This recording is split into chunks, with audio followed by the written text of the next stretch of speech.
Holosky Podcast. We are your hosts. I'm Steven. And Kyle. And it's Monday, Holocult. You know what that means? We're here to hang out with you.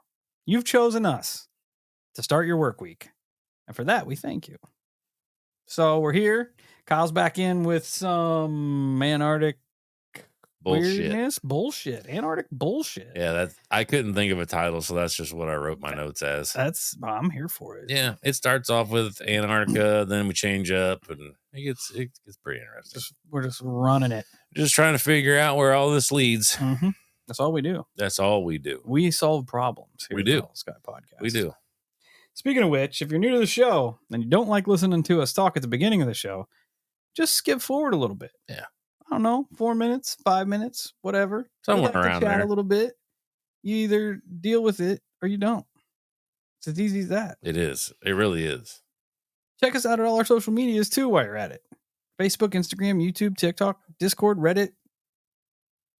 All those. Yeah. Search up the Holosky Podcast. We'll be there. Come join the community. Be part of the Holocult. It's a good time. If you have a paranormal experience, though, that you'd like to share with us on our other show, Listener Encounter Show, Kyle's got some info for you. I do. It's easy. You just write it out, shoot it over to the email, holoskypodcast@gmail.com. We put it in the filing system, and then we have a show about it. I know we missed a couple. We need to get back on top of it, but they will make a resurgence. It will happen. We're trying our best. Which our best is a lot of other people's worst. Yeah. Or something like that. Yeah. But if you'd like to support this endeavor, there's plenty of ways you can do it. We have a Patreon. Dumpster fire. It's dumpster fire. That is the Holosky Podcast. You can go to Patreon, and for a mere $7, you can get a lot of things for $7. But there's a lot of things you can't get. Like a Lamborghini. Yeah. You know? $7. You get extra episodes. There's 50, I think, in the chamber now. You can get early access to our regular shows, ad-free shows. You get some sick casket breath jams, which is exclusive to that. You get coupons to the store. You're thinking store, holoskypodcast.com. Go over there. You can get some t-shirts. You can get some hats, some stickers. We got new hats on the way. They're in there. They're in the process. Yep. In the process of getting there, and they're going to be dope. So you ain't going to want to miss out on that. Also, share the show. Word of mouth. Put Holosky out there everywhere. I got a whole bunch of new QR code stickers. They're on their way. Shoot us your shipping address, and I'll send you some. And you can stick them all over the goddamn place. Just be a menace. Just the menace sect of the Holosky cult, the Holo cult. Just do it. You can also go to wherever you listen to podcasts and leave us a 5-star rating and review. When I find it, I'll read it. I may be reading some of these over again because I can't, it's like our filing system. I just don't do it good.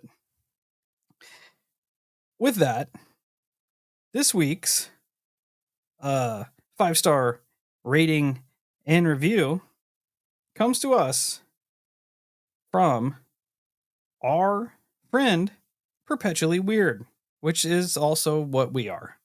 Perpetually True Weird. Story. Perpetually says, most original podcast, 5 stars. Holosky is amazingly... Oh, they didn't say any of that at all. Let me try it again. Oh, Steve lied. I did. Holosky is an amazingly well-researched and fascinating podcast. These guys are the best. I'm sure that they wrote it well better than I read it. So... odds are in the favor there. We thank you for that, Perpetually Weird, for taking the time to leave us 5 stars and kind words, even if I didn't read them right, because it's not my strong suit. It's the thought that counts. It is, and we appreciate you. We do. So if you want to hear me butcher your review, leave it. Send them over. Leave it here.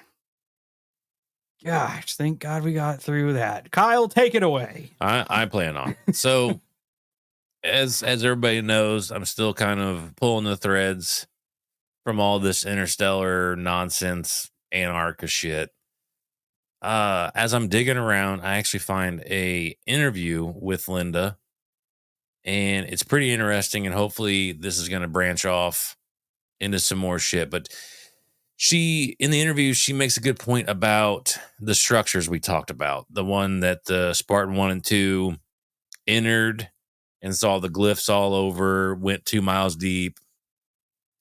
She said, and it's something that I never really thought about, but she's like, if you were to take any of our structures and place them under 2 miles of ice, all of our structures would just collapse. They would be gone. Yeah. I didn't think about that either. Yeah. Good point, Linda. Yeah. Yep. She's great at what she does for a reason. And not dead. And thankfully, we're happy about that. I dropped the ball on that. I apologize. Yeah, it happens. But these alien structures, she describes them as somehow the entirety of the structure is essentially like a supercomputer, because all this, and somehow they're able to encode into the walls. And she says supercomputer, but if you think about it, I guess it could be in like the sense of AI or a biological entity, because all of the rooms inside this structure that is under supposed 2 miles of ice, they also have no support beams in these rooms. It's just 4 walls and a ceiling. And these rooms are massive. They were saying, I mean, I don't even remember how long it took to walk across the damn room. It was ridiculous. Like they're just unbelievably massive rooms with 0 support beams. So these, I guess, in the way that it's a computer or machine or whatever, it's theorized that these structures work somehow with the ability to displace gravity, which keeps a tremendous amount of the pressure off of them. That's why they're able to sustain themselves underneath the ice. And like I said, you remember talking about the glyphs from the first episodes, how they're carved all over the inside. Well, apparently Linda's military contacts have seen photographic evidence of these glyphs in other locations. That was the question that I had asked when we first touched on that, is if these have shown up anywhere else or if they were recognized. They have. Interesting.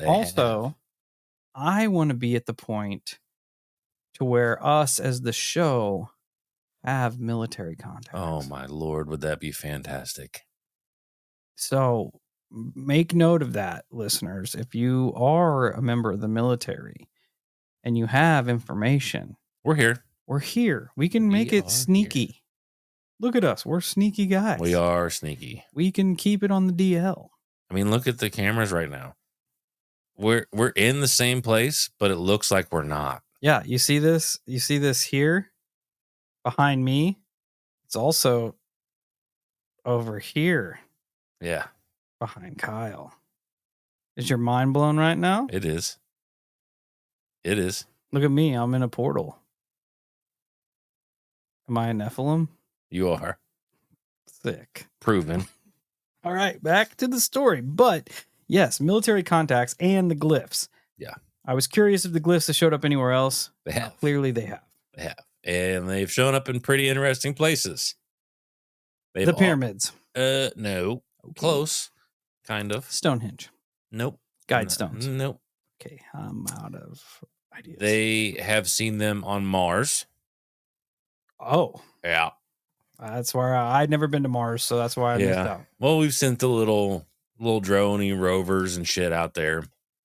So they've seen the glyphs out there, and they've also seen them inside a base on the moon. I've also never been to the moon. Likewise. But apparently they're also within this base on the moon.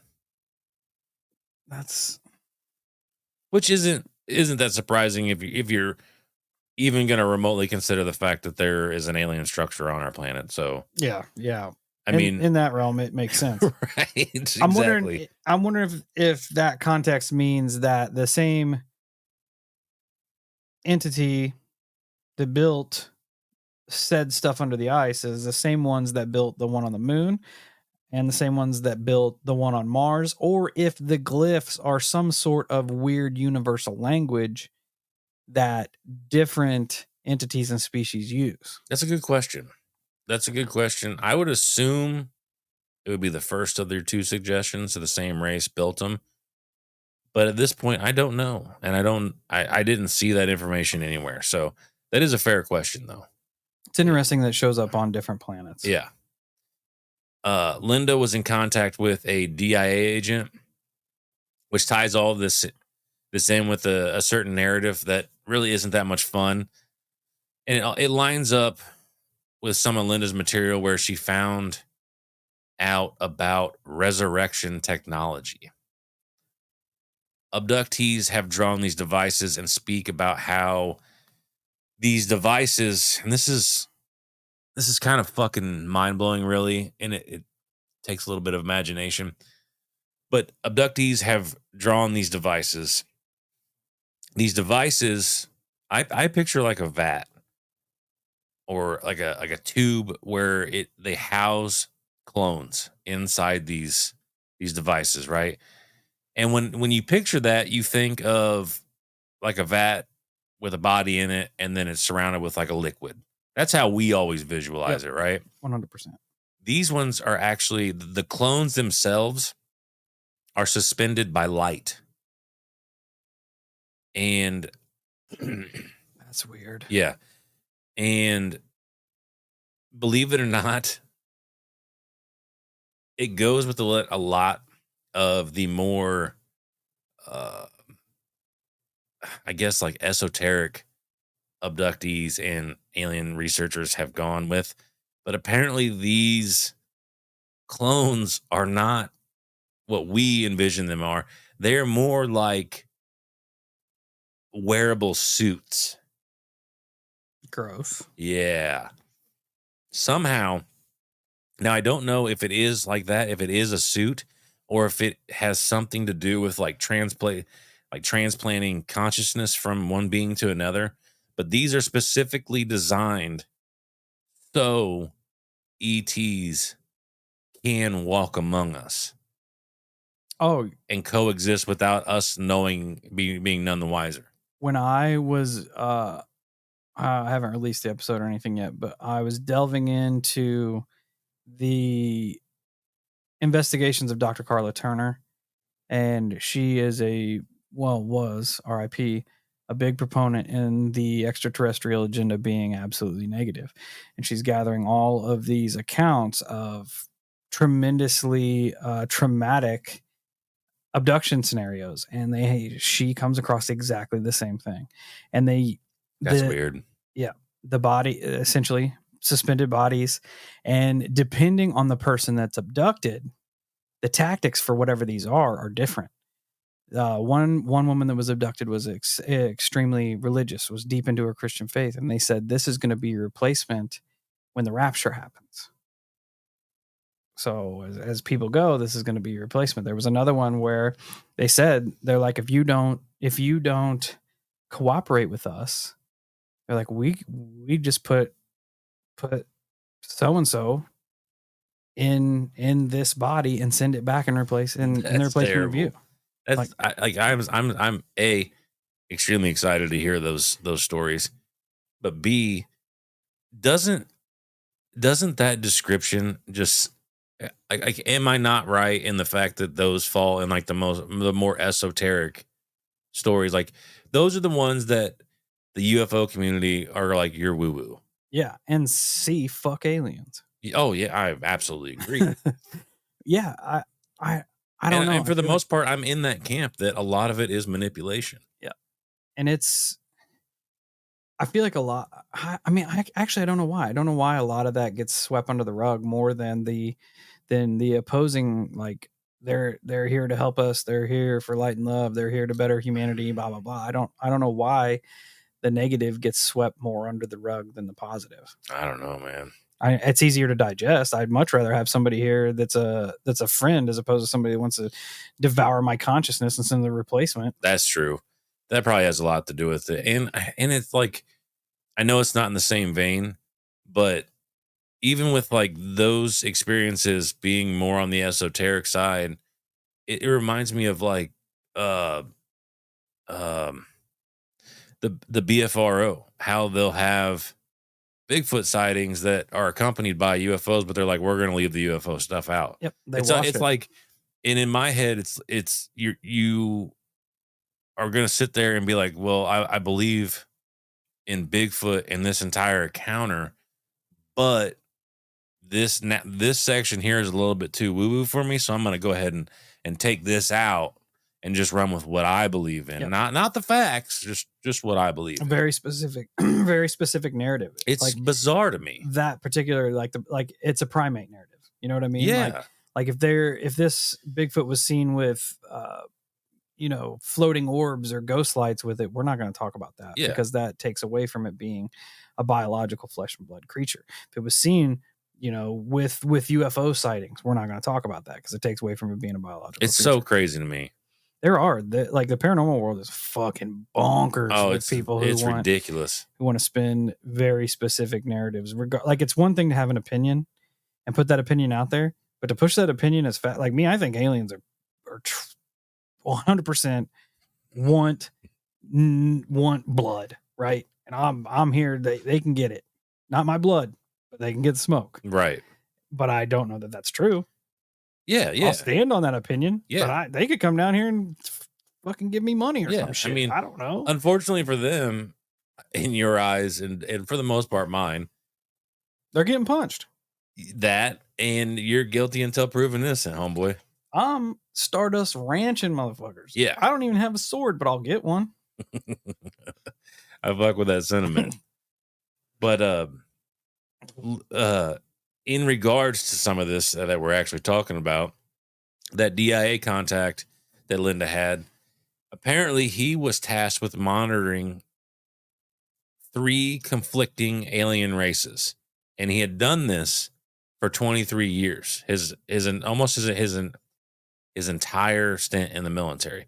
These 3 races were conflicting with each other because of this planet, Earth. He told Linda that our government has proof of the 3 competing ET civilizations and that they have been using this planet for genetic experiments for over 270 million years. I told you. Okay. I was spot on. So Linda's like, hold that thought. So give me some proof. And it's a typical question to ask, right? Yeah. Typical response comes from him. It's too dangerous for you to know. Classic government response. Classic response, right? So I'm sure it is. I'm sure realistically it probably is. But she's like, okay. And it was almost like she expected it. And then she's like, all right, so let's talk about the 270 million years. Because that would have been pre-dinosaur dates. And he responds with one of the 3 competing groups made the dinosaurs. Sick. For a 80 million year experiment. The government believes this is fucking kind of crazy. I'm here for this. It gets crazy. And not only does it get crazy, but it relates to one of our shows. And I guarantee the second I say the name, you're going to know exactly why. Even, if of all the races of aliens that we've talked about, I would also put my money on these fuckers. I almost pull back my sentiment of punch first, ask questions later if they created the dinosaurs. Because they need to recreate them. Dinosaurs are cool. And dinosaurs are badass. And debatable. If I punch one of them in the face and then they send a Allosaurus after me, I'm not going to win that fight. That is true. That is definitely true. So I'll mildly pump the brakes. So the race that the government believes is responsible for creating the dinosaurs are the Ebens. Which is the ones they caught in the fuck episode was What did you call that episode? that? Dude, it was the one that was oh. God damn it. Because you did the episode. Yeah, series. where they went and they did the human trading. Yeah. Oh, Yeah, I can't remember what it was called. But the Eben was the one killing security guards and shit. Yeah. And remember they like liquefied the one dude and was using his DNA in experiments for other shit? Yes. Yes. So What episode was that? I can't remember. I can't remember what it was called. I'm going to look it up. But like I said, Steve did an episode on it. And like I do remember in him talking about it. We do some badass episodes. There are some pretty decent ones. But there was an encounter where the men lost a dude and the Ebens had already essentially liquefied him and was going to use his DNA for modification purposes. Yep. The DIA agent also this is nuts. He says that the Ebens have demonstrated for us the ability to move matter dimension to dimension. They can also move matter into other timelines. And they have demonstrated this for the United States government. That's strange. And apparently, even scarier, apparently they do this all the time. Great. Which, now that I think about it in a fucked up way, I didn't even think about it when I was writing it, but I would assume, and this is just an assumption, that the Ebens are probably not the only ones that have similar technology to this.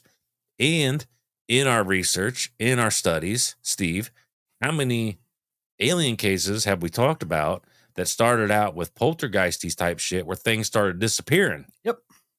That's fucked up. Move back to other places. Yeah, I mean, it makes sense. The odds of one specific species having that technology is, I mean, it's just more bonkers than not. Yeah, that's where I'm at with it. And like I said, I know for a fact we've each covered cases where it started out with this paranormal thing where car keys go missing, objects go missing. Hellfire Farm. Yep. The Andrews family haunting. Yep. The Stardust Ranch. Yep. Still trying to look for the name of that damn episode. And like I said, apparently they do this all the time. Project Serpo. That's it. That was it. Project Serpo. Because if looking back on that, now that you mentioned it, because they had energy technologies that we had no idea about. Remember, like the cube that was powering the whole city. Yep. Essentially, that's not out of the realm of. Yeah, that was a good episode too. That was a good series. That was a really awesome story.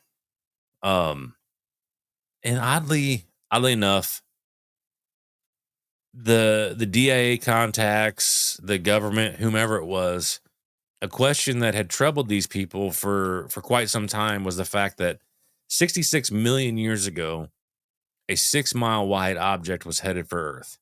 It struck Earth and killed 95% of all life on the surface of the planet.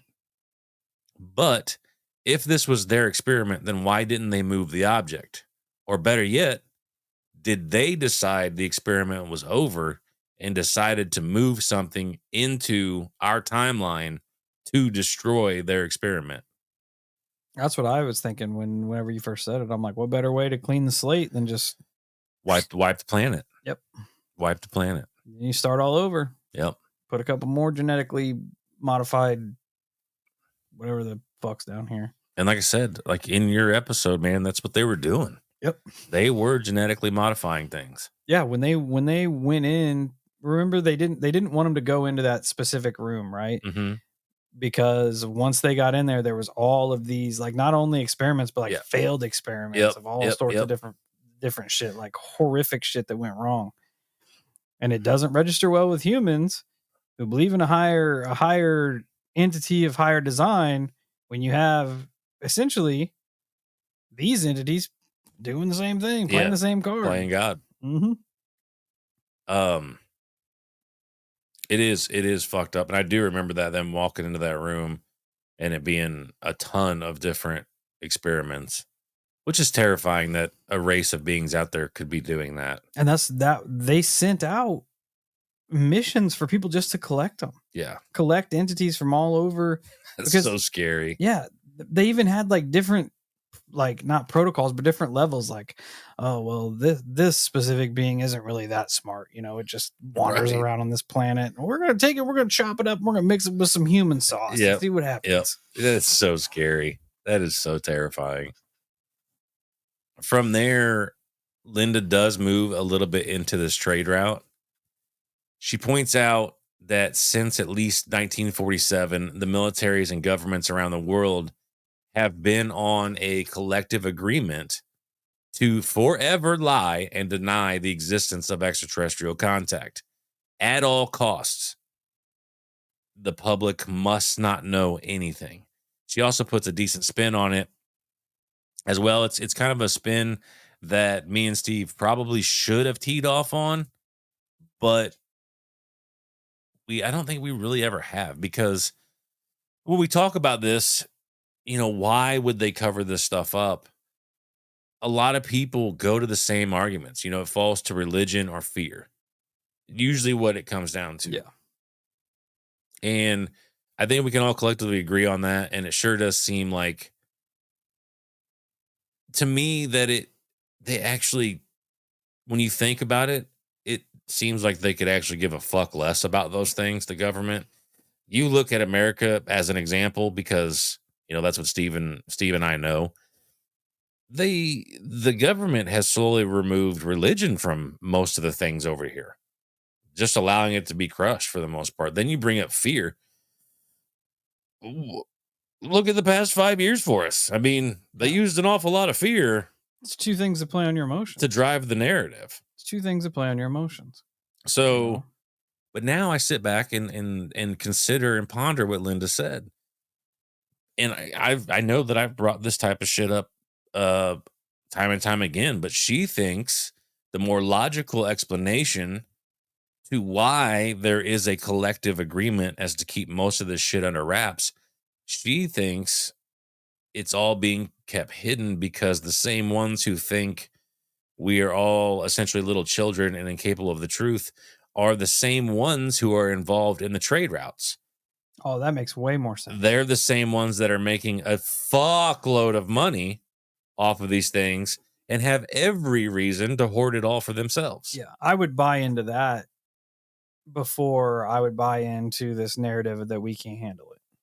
Dude, that's like when she said that, because I'm watching the interview with her. We swung and we missed on that one. Yeah, like I'm sitting there watching that interview, and she says that, and I'm like, holy Obviously. shit, yeah. As soon as you said it, I'm like, Yeah. idiots. Yeah, exactly.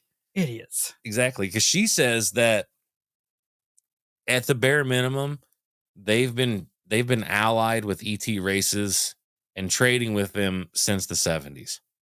Oh yeah. So naturally, Linda asks, what are we trading then? What's on the market for trade? Don't ask questions you don't want to know, Linda. I would argue. But she states that according to these DIA agents in the military contacts, and I don't know that I believe this, but let's see what Steve says. See what you guys think. They say that we're trading for rare metals because Earth is beginning to run out of them.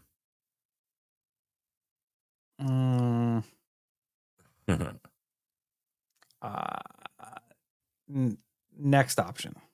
That is the option. Oh, that's the only option. According to Linda's contacts, some of the aliens are interested in some of our technology that we've been creating, which seems interesting. It also sounds sus as fuck, and I can see Steve's face right now, and he's thinking the same thing. I didn't even have to say it. But so I'm going to pretend that's real. I'm going to pretend that they are interested in some of our technology. And the only way that I can wrap my brain around that, it's not impossible to think that even the most primitive of races could essentially have a good idea worth trading? A good bone structure to something.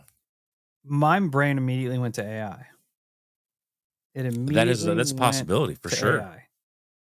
Because I feel like there's something innately human in creating something that's super fucking close to human. Yeah, oh yeah, I could see that. I could definitely see that. Because if they get that technology, essentially they have all of human knowledge that ever existed ever without having to deal with all the bullshit of people. That and like kind of what you're saying, kind of what I was saying, that even if we have a technology that isn't perfected, they essentially still have a working blueprint Yeah.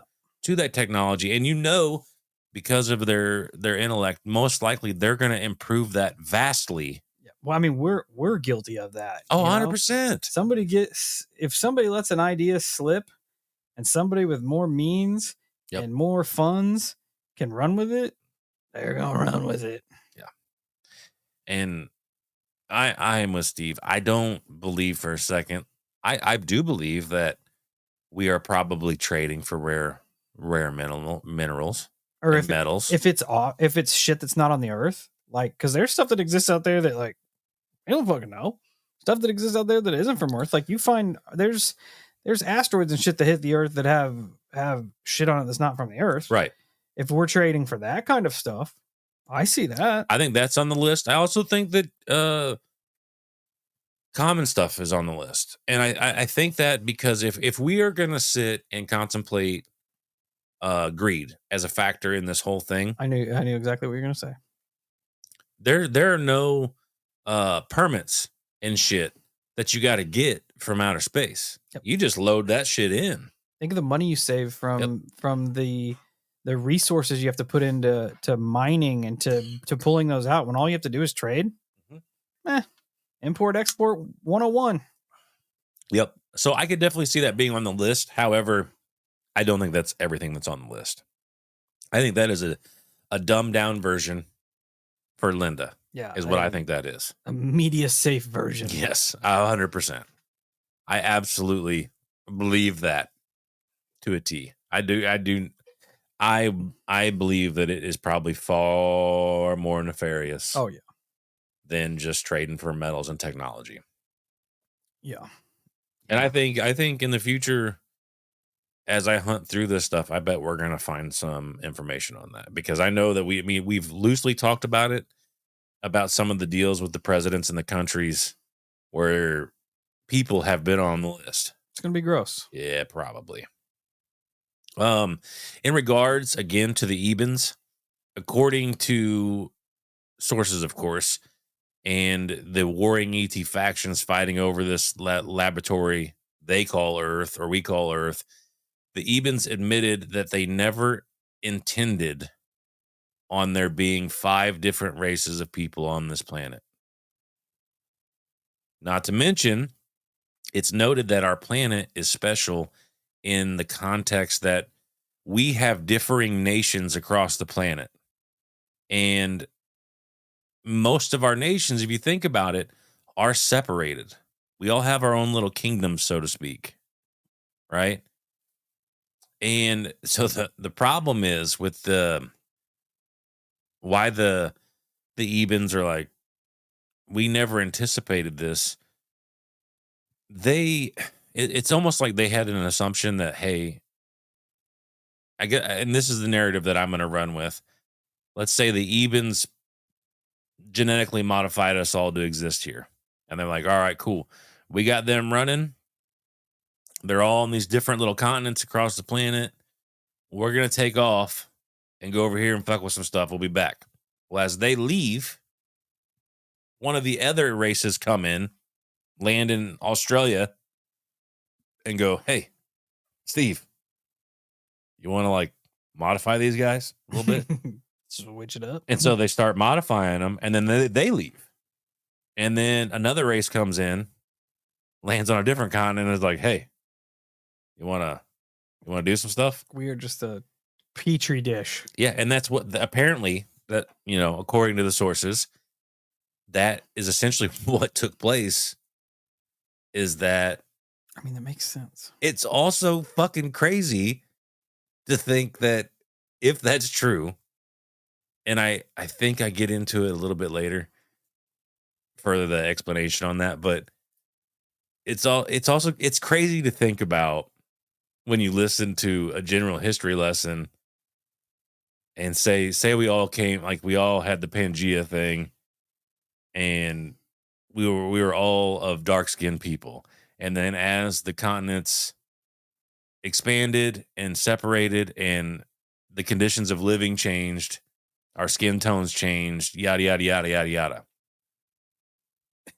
And like in my brain goes, what if that wasn't the reality of it at all? What if all these different races just come in and started fucking with stuff? It's literally like, it's now I think about it, it's like building a character Yeah, on a fucking video game. mix and match. It's like that, to me that's insane to think about. We are just a intergalactic creative character. That's what it is. I think I do kind of hit on it. And when it comes to like humans and what we do, why would we come up with a story about our pigmentation changing with land masses and shit? And in all reality, if you think about it, it's what we do. Like, we as humans love nothing more than to explain everything away. We love to act like we know exactly what's going on. And once we all kind of sign to a certain way of thinking, even suggesting, even having a little remote idea about a different narrative, that's blasphemous. You can't do that. You're dumb. Go away. You're dumb. So when you come to like the idea of evolution, straying away from that, people just go, "You're dumb. Just stop." That's not how it went. Now I'm like trying to. This has got my brain doing Steve brain stuff. I'm trying to look up like genetically unique populations of the world, and They said 5. But I feel like there's probably more than 5, right? Probably now, because the alien's been down here double dipping. It's weird. Yeah, I don't know. It's weird whenever you look at it from a different context. Oh, absolutely. Absolutely. And that was, even if I have alien DNA in me, I am fighting them. Oh yeah, absolutely. I Without am question. I don't angry stepchild. I don't give a fuck. You bust out that 23andMe and you're like, Kyle, Steve, you're alien. Yeah, you're part gray, man. I'm gonna go. Don't give a fuck. Child support due, bitch. That's right. All debts must be paid in full. Yep. From there, we're gonna branch off and start chipping away at some other topics, because that was the end of the interview, and I took cliff notes of it. But I am very envious of Linda and her connections. Fuck yes, that is fucking awesome, isn't it? That is. I would love to be in her shoes, essentially. Yeah. And I mean, she's earned it. She's one of the prime top tier journalists of the paranormal and the esoteric and absolutely agree of high strangeness, and that is just fucking awesome. Yep, I couldn't tip my hat enough at her. She's awesome. She's fantastic. It's pretty interesting to see the dates on some of these upcoming topics because of how long ago it actually started. But in the end, when I say the dates, it's also not surprising. And the more you dig around, and I wonder if anybody else has found this crazy. The more you dig around, the more like the tip of the spear for all UFO research begins with the 47 crash. Oh yeah. So many, like it ramped up tenfold around 47. Yep. I think the cat was out of the bag then. But it always, I guess it always confuses me because you hear of UFO sightings from way, way, way, way hundreds of years ago. You hear about them, right? Yep. But it's like I realized there were a lot of things that happened around 47. You know, the atomic bomb and all that bullshit. And maybe that did change the landscape. Maybe that drew more attention to us. I don't know. I think pre-47, ufology was very, very taboo. More than it was now. When whatever went down in Roswell, that made it global public news. That's why they scrambled to try. That's why the original reports were, hey, flying saucer crash. And they're like, oops, no, it wasn't. It was a weather balloon. So do you think UFO accounts have been just as relevant prior 47 as they are now, or? Yes. Yeah. Yes. I think so there's more documentation past 47. I think it was twofold, because I think once it broke open and went globally wide, you had way more eyes on it. So that means you have way more people researching it, and you have a lot more brains putting power into it. So that spiked it. Yeah. It also lent credibility to people who had been seeing UFOs and not talking about it. Once that went global, hey, a UFO crash, people are like, oh, fuck, that thing I saw last October that I've just tucked away as not being something substantial may have been a fucking UFO. Let's put it out there. And I also wonder, in regards to entertainment, if around those years is whenever entertainment started getting sci-fi-y. Oh, probably. Yeah. Probably post that.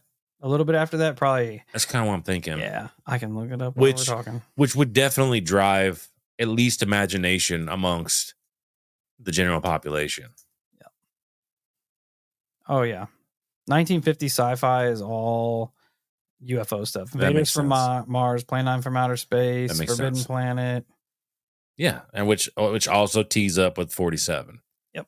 So, yeah, that does that. But so in 1951, several years after 47, there was a man, William Tompkins. He begins working in an above top secret think tank with the Douglas Aircraft Company.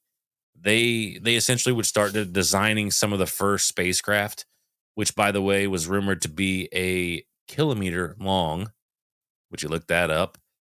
That's almost 2 miles for those of us that don't use this strange foreign propaganda mathematical measurement.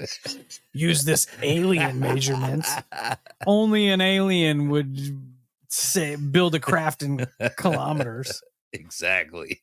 What the fuck is a kilometer? Yeah, I had to look it up.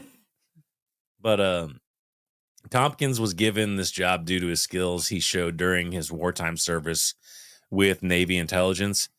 In some of his debriefings, which I hope that I can find more threads on this, he was able to look at what our Navy spies had found in Nazi Germany.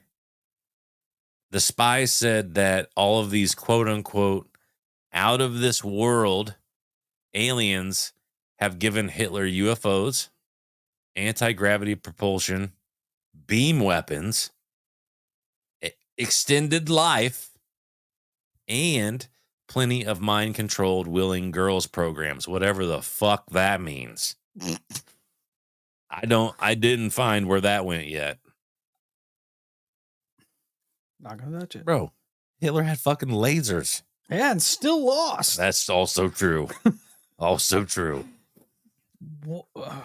Apparently, Steve will know a little bit about this. It also lines up because, like, he had the Bell technology and all that crazy shit that, like, people hinted at, and he had people working on. And you know what? I would also like to know. I'm not a Hitler historian, and I would also like to know in regards to Hitler's life, when specifically did he become obsessed with UFOs and the occult? Oh, that would be interesting to see what the turning point was. Yeah. Now that I think about it. There's probably documentaries on that. Probably. Steve, is familiar with this, but the reptilians made a deal with the Third Reich SS. So the reptilians were the ones that made deals with Hitler, which fucking adds up, really. There's one thing I hate. It's fucking reptilians. But apparently also included in this deal. Just a magnet for reptilians. Yes, you are. Apparently, and I would like to know the rest of the deal because this doesn't seem like the best of deals. However, once again, we don't have the full paperwork. Also included in the deal, aside from your beam weapons and extended life and so on and so forth, Hitler was also allowed, he was going to be allowed to enslave the entire planet. Which was, I mean, It tracks. He was working for it. That's what that was the idea. He was going that route. Yeah. Tompkins. What the fuck? Fucking ask me, dog. Tompkins was working on plans to create a 2.5 kilometer spacecraft carrier. What the fuck is a kilometer? That would be what? Big. 5 miles? Big. About 5 miles. Something like that. Yeah, it's huge. It would have, and I really don't understand kilometers. These level of measurements and shit. It would have 3 to 4 1.4K heavy space cruisers, 4 to 5 1K space destroyers, 2 2K space landing assault ships for drop missions, 2 2K space logistics support ships, and 2 2K space personal transports. What is a space destroyer? I guess this was all being done by the Navy, so here's the design of it, Steve, of one of them, the Naval Spacecraft Battle Cruiser, which we have. That's awesome. Yeah. And it looks like a fucking boat, essentially. It's a space boat, a spaceship. But the reality, the realization on Steve's face, it's like, oh fuck, we've been duped this whole time. We figured it out. After all of his ideas were mapped out in 1960, and this is crazy. I love the fact that it reads like this all read like facts. After all of his ideas were mapped out in 1960, what is a fact at this point? I know, right? It then took another 10 years to come up with architectural plans, which then they were able to begin building in the 70s, leading to their deployment in the 80s. Where are they secretly building a 5-mile large space destroyer? Bro, I don't know. Probably Antarctica. No, they probably built it on the set of Star Wars and hid it as a Star Wars, Star Trek. Keep that in mind. Keep that in mind. See, I already solved it. We're not even there yet. We're about ready to be. Now, with the deployable ships in the 80s, this would be the first round of ships that would be placed under the name Solar Warden. That is a badass name. It is kind of a cool name. It is a cool name. And here's my side note that I told Steve to put a pin in. 1966, Gene Roddenberry had a pretty famous idea, which he didn't come up with all by himself. Star Trek was actually the offspring of this space fleet program. Solved it. You got it. I said, what? Just hide it out in the open. Yeah. Just hide it out in the open. It was pushed by Roddenberry and the son of a deceased United States Navy admiral who was directly involved in developing a secret United States Navy space fleet, Solar Warden. All of this is verified by Tompkins, which makes it bizarre as fuck. They think they're fucking sneaky, but they're not. Right. If I can figure it out, everybody can figure it out. 'Cause I'm not intelligent. Exactly. Moving on, apparently in the 80s and the 90s, the United States had up to 8 space carrier battle groups. These ships would use anti-gravity technology adapted from star visitors. Apparently 5 other nations take part in the space fleet: Australia, Austria, Canada, Italy, and the United Kingdom. They're really missing out here on keeping this from the public. You know how much funding and how much like patriotic badassery would be behind a giant Battlestar space fleet? Fuck yes. Yeah, like come on. People would definitely be into that. I wouldn't be. I'd say no, I'm staying down here. Yeah, I'm not trying to go, but I want it out there shooting aliens. I mean, in that context, I would at least for a moment consider if somebody was like, "Yo, Kyle, do you want to fight aliens? You can go shoot aliens." There's going to be a massive part of me that's going to go. I mean, you like I'm in control of the buttons. I get to do stuff. We saw Independence Day. Oh fuck yeah, that's what I'm talking about.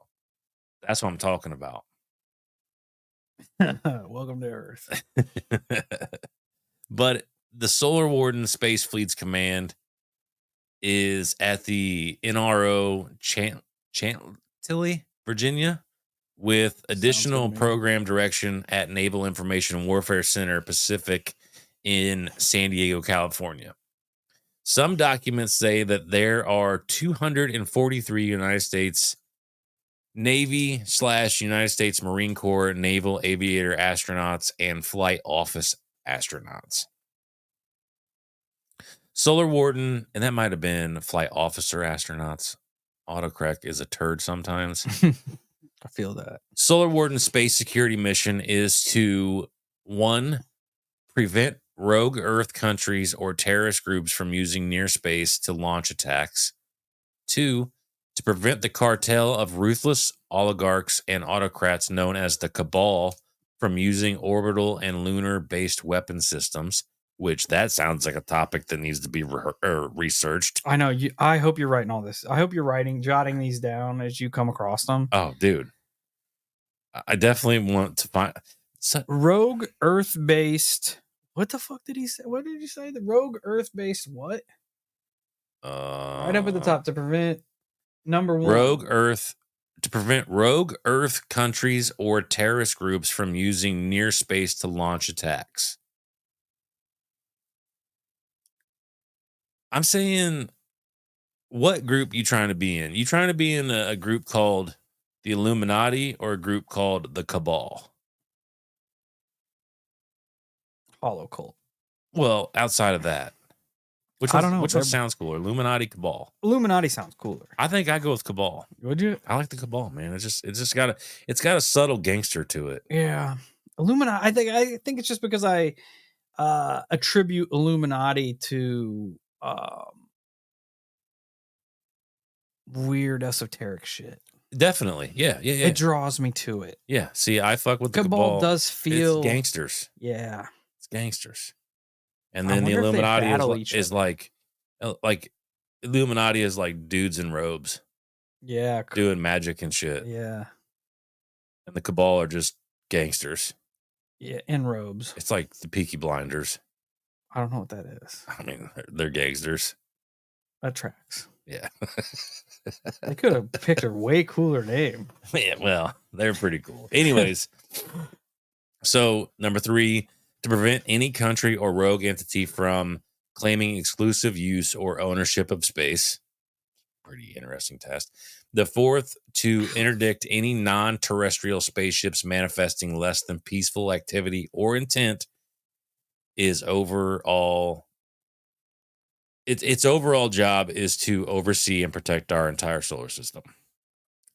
The last one's pretty important. Kind of interesting verbiage. I think about that. To interdict any non-terrestrial spaceships manifesting less than peaceful activity or intent. So if you're going to be here, we'll allow you to be here. You don't better be a dick. Manifest positive vibes. Yeah, don't be a dick. Which you know what? That's kind of the way I live my life too. Yeah, you can hang out here. Don't be a dick. Yeah, I appreciate that. The space fleet itself operates under authority granted by secret resolution of the United Nations Security Council. It also operates with the approval of Star Nations Alliance of Advanced Intelligent Civilizations within our galaxy. Wrap your brains around that one for a second. a few other threads I was able to find that possibly verify, which is crazy, the fact that this is a fucking reality. But there are other avenues that essentially verify the existence of Solar Warden and its space fleets. Ronald Reagan actually wrote in his diary Tuesday, June 11th, 1985, which puts it in the time frame because it was said that in the 80s is whenever Solar Warden was originally launched. He writes, lunch with 5 top scientists. It was fascinating. Space truly is the last frontier, and some of the developments there in astronomy are like science fiction, except they are real. I learned that our shuttle capacity is such that we could orbit 300 people. So it's kind of a subtle statement, right? Yeah. But when you sit down and do the math, people are connecting this with Solar Warden because public known shuttles. So when I say public space shuttles is what I mean. Space shuttles that are publicly known would hold about 8 people max. Not to mention, at this time, publicly known, there were only 5 shuttles. So the math is crazy the fuck off of 300. Yeah, you're right. You're right. So people are like, this is, not to mention, he literally writes, this all seems like science fiction, except that it's real. Fact. So What? So that's a possible connection there. On March 23rd, 1993, at an engineering conference in Los Angeles, Dr. Ben Rich, a former CEO of Lockheed Skunk Works, showed a slide at this fucking conference with a black disc headed for space and said, "We now have the technology to take ET home." I hate when they say shit like that. Yeah. You also have just cryptic bullshit. Yeah. Yeah, because it is a curious statement. Yeah. But it also suggests that we are capable of existing in outer space, at least flying and navigating through it. Not to mention there have been whistleblowers who've come forward and claim that we have several anti-gravity vehicles such as the Aurora and the TR-3B. The significance of the two is the TR-3B. It supposedly uses the Byfield Brown effect, which is created by a large electrostatic charges to reduce its weight so that more conventional propulsion systems such as scramjets can give it amazing speeds up to and over Mach 18, which is I don't even know what that pretty fucking crazy. What that means. Fast. I don't know the actual numbers of it either, but I know it's fast. Yeah, that's and a lot of Machs. The TR-3B is the classic black triangle. That's the one everybody thinks about. It's the TR-3B. Supposedly so. Another suggestion that this is real. There was a United States Air Force Space Command Strategic Command that has any vehicle that is confirmed to assist the space shuttle or we do not have any confirmed vehicle that is capable of assisting space shuttles or the International Space Station from imminent orbital dangers. NASA vehicles take a decent amount of time to get into orbit, so they would not be any help with an imminent threat to the space station or anything else. However, on August 6, 2007, NASA would award the Human Spaceflight Support Team for assisting NASA vehicles in avoiding space debris. So with that, a former NASA employee, Clark McClellan, worked as a spacecraft operator. He claimed that he witnessed a 8 to 9 foot tall astronaut in a suit and what he calls a delta winged anti-gravity vehicle nearby. Clark, being in this world, said he knew all of our astronauts and instantly, which is crazy to think about, He says, I knew all the astronauts and I automatically assumed that this 8 to 9 foot tall being was an alien.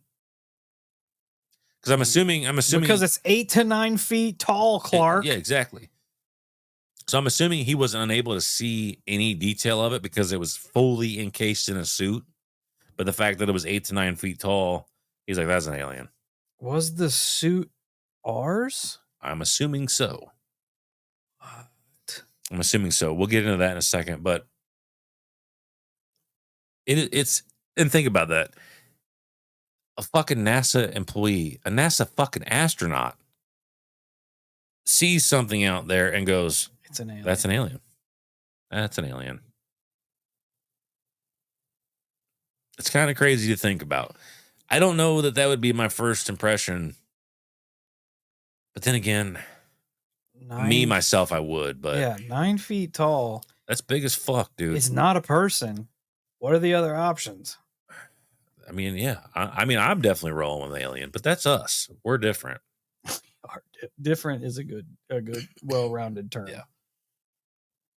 Clark's probably one of us. Mm-hmm. Yeah.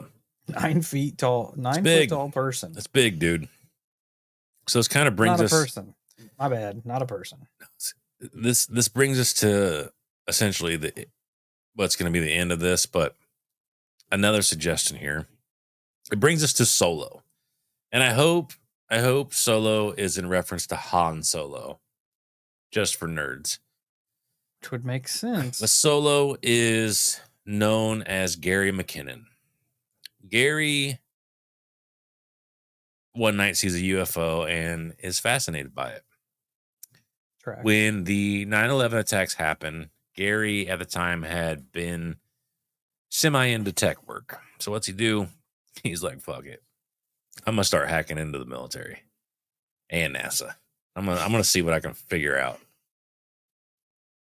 Being that he was obsessed with UFOs and aliens, he decided that this is his mission. I'm gonna start poking around and I'm gonna find shit on this subject.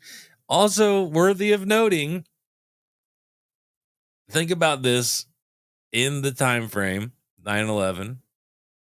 This motherfucker hacked our military and NASA on a 56K modem. And honey, you can't use the phone. I'm hacking the NASA. 100%. Fucking 100%. We don't have any excuses anymore. And furthermore, if Gary can hack the DOD on a dial-up, we don't have any excuses anymore. On a dial-up. Not to mention some of the software that he was using. I think somebody was doing. He was able to get into some of these computers, and he was leaving back doors and shit in them and remote access. Well, I guess he was downloading programs off the internet to do this. Not to mention, one of the ones that got him caught was a fucking trial program that he put his girlfriend's email in on. I love the fact that it was a trial program. That is the most 1990s thing So I've good. heard. It is so good. He's like, they're never gonna catch me. Yeah. No, what it probably was. I don't even think it was being sneaky. He probably used his own email for the first use of the trial. Probably. Yeah, might have. He's like, I gotta get NASA now. It might have. He's like, hey, yeah, what's your email? I'm signing you up for something. It does make sense. I wouldn't be surprised. I would not be fucking surprised. I wonder if he was just straight fucking off. He's like, I'm just gonna see if this will work. I'm gonna see if I can do this. You know, probably. And he starts to download the trial program, and 4 weeks later it finishes. Bro, he's like, all right, let's go. Take a guess as to what Gary was before he dabbled in tech. I don't know. I don't know at this point. Fucking hairdresser. Yeah, tracks. So he probably hairdresser to hacker. Yeah, hair hacker. And he probably hacked the United States military. He probably cut the hair on a military base. Probably. That's the Gary was surprised at how easy it was to get into these terminals. So are we, Gary. Yeah. And at first, Gary's like, all right, I got to do this methodically. I've got to be careful. You don't have a choice because you're on a 56K modem. Right. Everything's methodical. Everything is methodical at that rate. So what he started doing is he started trying to hack into everything at nighttime because he figured there's less personnel there, right? Smart. I mean, semi-smart move. It's the most right? like archaic way to go about it. Oh, It's yeah. like, I'm gonna hack at night because everyone's asleep. Yep. And he did, and it worked. And he's like, holy shit. And I'm not being raided. So I'm good. Well, it got to the point where he was so confident in his ability to fucking hack. His dumbass started leaving messages inside the computers, quote unquote, your security system is crap. He started leaving that for people to find. Which, of course, people found. He's not wrong. Yeah. He's not. I mean, they pay people to do that now, Gary. Yeah. Oh, yeah. Yeah. They pay people a lot of money to try to crack into their systems. Unfortunately, they didn't pay you anything and you're probably in prison. And so, with that being said, imagine what he probably could have done if he just kept playing it smart. Yeah. He probably never would have gotten caught. Not until at least technology increased a little bit. Right. That is so. It's mind-blowing. It's not shocking. The more I think about it, it's not shocking. I want it to be shocking. Right. Yeah. But it's not. I love that. Like I said, the most archaic thinking is what helped him the most. Oh. Like there's probably all these protocols and all kinds of shit locking it down. He's like, I'm gonna try this at night. I got there's this. There's gonna be less people at night. And then it goes through and he's like, holy shit. I got it. I love it. When he did get inside, and I guess he dug around for quite some time, really, before he got caught. But he started digging through these folders that were labeled like unfiltered. And he would see images of strange spacecraft, cigar shaped. That's so and crazy. They were around satellites and shit.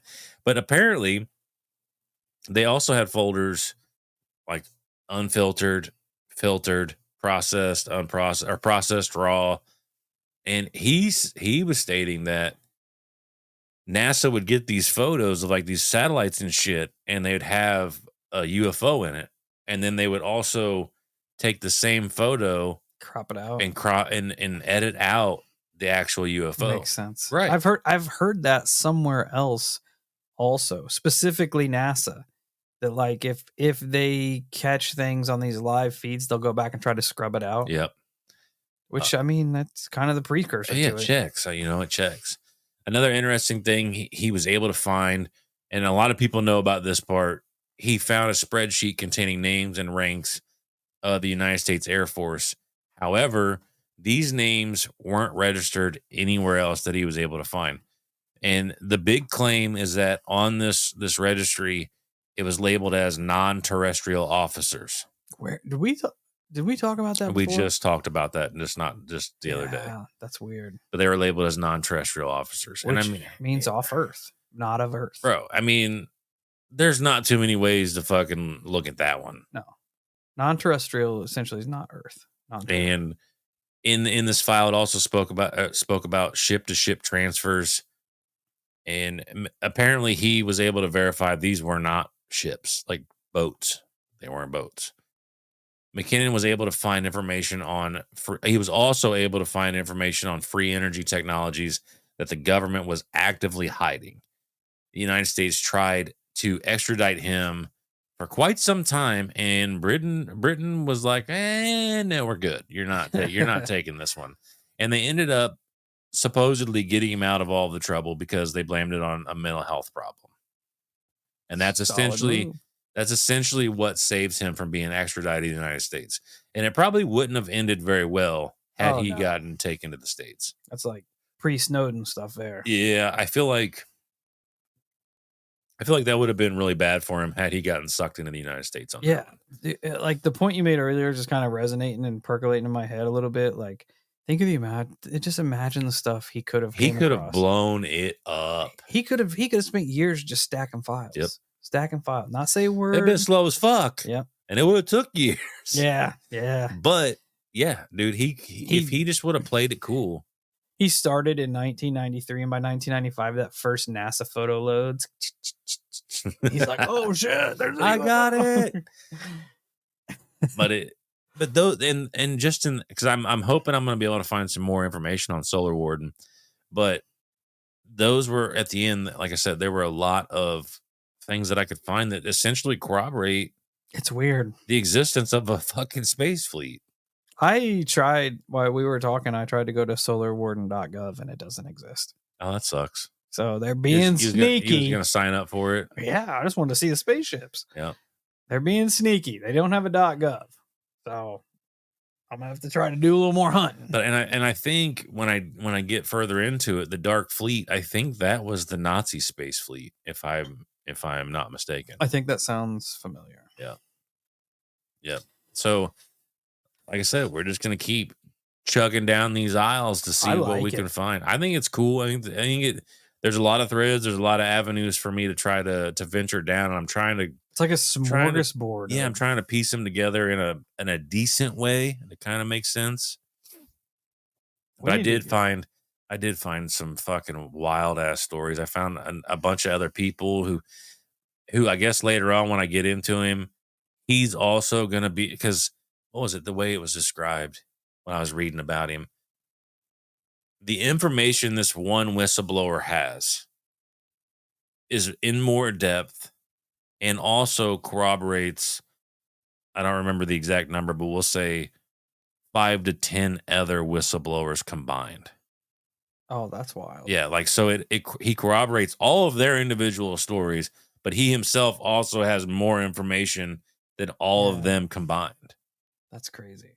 So I'm going to look into that story. Oh, dude, there's just so much information on all of it out there.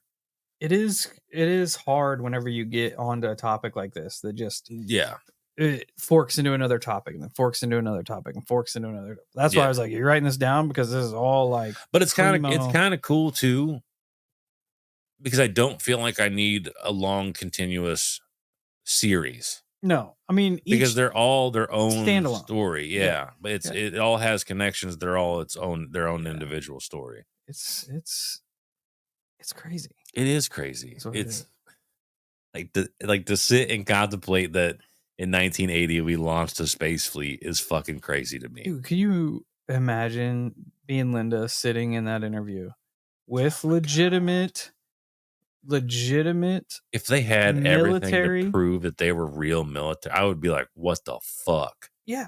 What do you do at that point? Everything you know is wrong. In my head, I would want you to smack me and be like, these are disinformation agents, Kyle.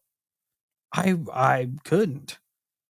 I know, but that's what I would want to happen. Kyle, what is happening right now? I don't know. I know that I would be really excited. I'd say, Kyle, they're telling us that we've built space fleets. And the scary thing is I do have people within the military that can bare minimum verify if you were military, current military, and stuff like that. Which, I mean, I don't feel like that's extremely hard to do, but it's a start. That person is actively inside the military. It's a start right off the rip. Yeah, so I do have, if somebody decides to pull our leg, just keep that in mind. I can run your shit. Yeah, so be legit. Too legit, because we'll run your shit. Booyah. But that'll wrap it up for this week. Thanks for hanging out with us again. We appreciate you all. Thanks for choosing us. We can't state it enough. You all are the foundation of the Holocult and this thing that we're rolling with, putting together. Agreed. So check us out at all our social medias. You know the drill. And until we meet again, stay safe, stay weird. And if you're going to be a military connection, you better be legit. Because Kyle will check you. I'll run your shit. You will.